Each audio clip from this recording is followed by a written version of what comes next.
Hi guys, Greg here. Today I can confirm that my heart rate has somewhat returned to a more normal level after last week's scary game shenanigans. Never again. You can check us all out down below, I'll link to those. But it got me thinking, guys, about games that I played mainly when I was younger that had no right in being as scary as I found them. Most of these was what I would call, like, you know, games for kids. And yet I remember having many sleepless nights, or just games that I couldn't finish, games that I just put away and came back to when I was older because I was like, nope, can't be dealing with that.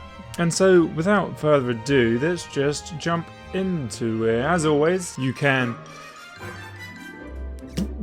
press subscribe, please like and subscribe, and drop a comment down below on a game that you found terrifying, rightly or wrongly so, down below. Let's go. So first up, Rugrats Search for Reptar.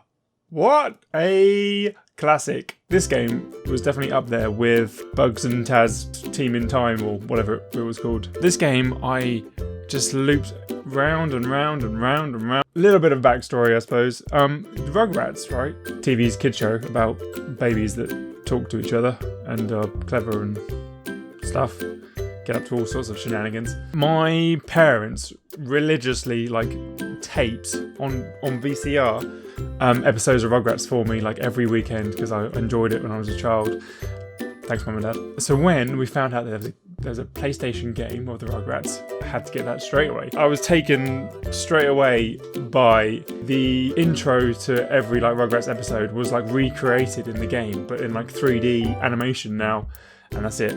Sold instantly. I knew I was in for an absolute hit. And rightly so. I mean, this game was so inventive. Maybe I'm just looking back with rose-tinted glasses. But there was so much in this game. There was golf on Ice Cream Mountain was great. You got to explore free roam around the house that you'd seen in so many episodes of the TV show. And it was all lovingly recreated accurately. They were just imaginative sort of level design ideas for the time, I think, where the house was upside down and you were collecting these balloons. You played as Angelica in space and there was a zero gravity level. And all of this culminated in getting to play as Reptar, who's this toy sort of dinosaur, but blown up to King Kong proportions, and you got to rampage around the city. And man, it was great. But what we have to talk about for this video is probably one of the most traumatic experiences I remember as a childhood. I mean, I should have known from the get-go that I was in for that something was amiss, with the game.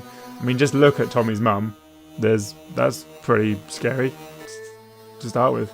But there's this one level where you went to bed as Tommy and you had to get down to the fridge for some reason, and there were these ghosts after you, and I think it was partly because the camera controls were kind of clunky, that sometimes you'd not be able to see around a corner and the ghost thing would be there.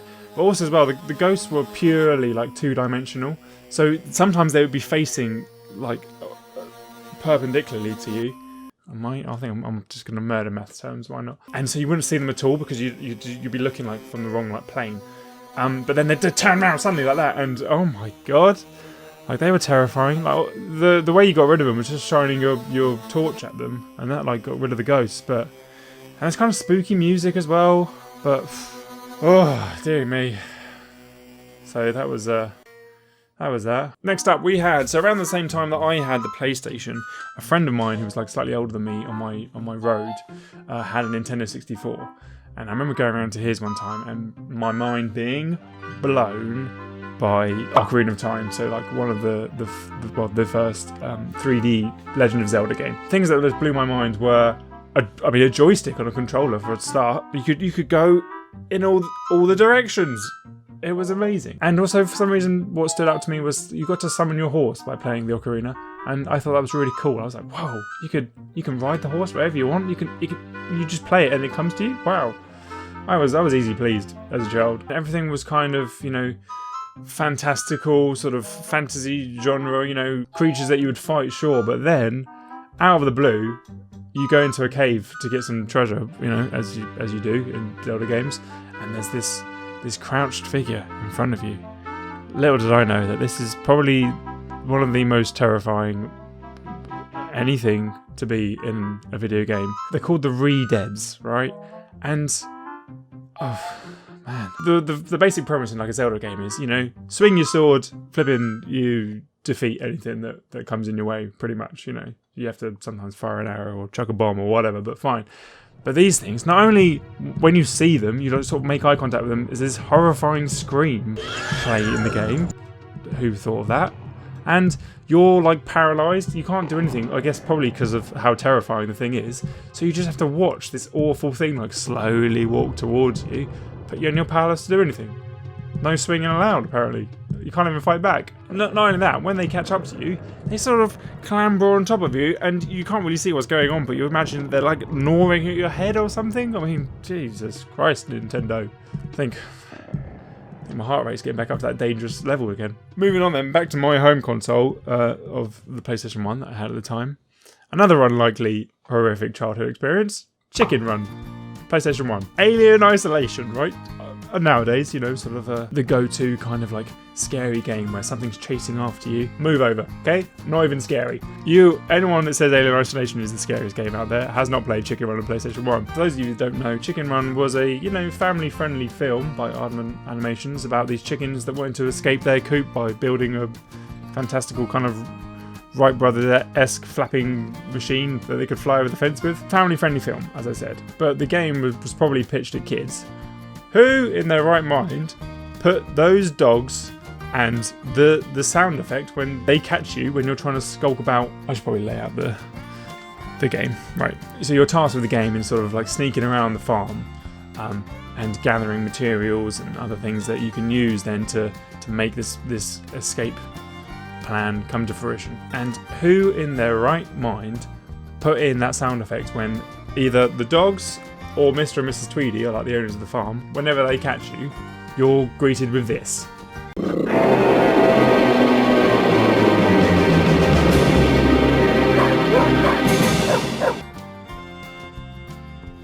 And for whatever reason, the decibel level of that awful music when they catch you was cranked up to 11 compared to like the rest of the music. So it'd be sort of like quite reserved music when you're creeping around, and then suddenly oh, it was just awful. And look at how terrifying Mr. Tweedy's ham fist is. I don't want that grabbing me. Moving over to the PC, and I didn't play many games on my PC, apart from Dr. Brain. Classic, of course. But my best friend, David, we would play together. Imagine sitting on a sort of PC chair like this. Both of us were crammed in, side by side somehow. One of the games that really stands out, I remember, is Indiana Jones and Emperor's Tomb. The reason why this game is so terrifying, I hate sea creatures in general, I think, really. But hear me out, because my reason is being that I would take any sort of, you know, scary animal, be it like lions, gorillas, grizzly bears, whatever, you know, all the things that could kill you, easy peasy.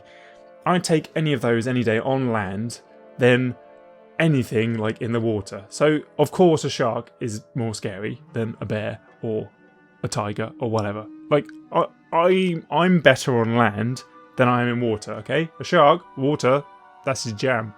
He's easy going to get me, isn't he? So in this game, you come across like a fairly standard like Indiana Jones sort of scenario where there's some sort of treasure artifacts that you need to get on this little sort of island in the middle, where it's surrounded by like a moat of water, and in the water is this monstrous crocodile. Again, I think it was partly the camera controls and whatever that you can't quite be aware of where he is, but he makes this like hissing sound when he's after you. I remember, you know, you'd sort of progress through the level fine. You didn't have to go into the water very much at all. But when you finally get to this artifact and you sort of get it and you pick it up, classic Indiana Jones, the floor just like falls away underneath you and you fall into the water, and then you have to swim away from the crocodile. The hiss sticks with me to this day. Oh, and also it's kind of a horrible animation. I think when you got caught, I think it was a lot of mangling and sort of blood seeping through the water and stuff. And last but not least then, okay, and this game was actually meant to be like a scary game, I suppose. Just probably not as scary as I found it when I was younger. It's called Ghost Hunter, and it was on PlayStation 2. And I was a bit older at this point, you know, playing PlayStation 2. I was probably, you know, at least like 10, approaching my sort of teenage years. And I remember just noping out quite a few times this game. I could get a little bit further and go, no, I just can't do it. I can't play it anymore. It was sort of like modern day kind of edgy, like Ghostbusters. You were like a police, you were like an American cop or something, and for some, on a regular job, you know, you somehow came across all this ghost hunting equipment, and you were tasked with then tackling these ghosts that were like invading some locations around the world or whatever. And it was kind of cool. I think it was quite an underrated game now that I think about it. There was a cool, like Ghostbusters-esque box, but in like frisbee form that you threw at the ghosts to like catch them. But it was just the ghosts themselves in this. They were very much physical looking. We're not talking like wispy kind of woo, come after you ghosts. We're talking like hideous monsters that look like they could bench press 300 kilograms. But I insisted that I could only play this game with one of my friends when he was around, and we were sort of like edge forward, like get a little bit further in time and go, no, we just can't. I'll have to come back to it. And I remember going back to it quite a few years after I first like just gave up with it and finally finishing it. And it was quite good. It was a good game. The reason why I could actually finish it was there was at least no crocodile in it. Oh, okay, well, it's kind of big, but, you know, whatever.